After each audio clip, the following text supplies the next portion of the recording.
السلام علیکم دوستو، نفس وہ کتا ہے جو انسان سے غلط کام کروانے کے لیے اس وقت تک بھونکتا ہے جب تک وہ غلط کام کروا نہ لے، اور جب انسان وہ کام کر لیتا ہے تو یہ کتا سو جاتا ہے، لیکن سونے سے پہلے ضمیر کو جگا جاتا ہے۔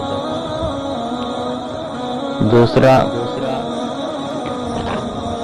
کتنا مشکل ہے منانا اس انسان کو جو روٹھا بھی نہ ہو اور بات بھی نہ کرے۔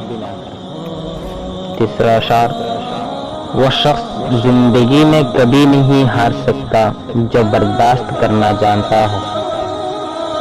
چوتھا اشعار، چاہے کتنی بھی کوشش کر لو، کچھ لوگ آپ کے جذبات کبھی سمجھ نہیں سکتے۔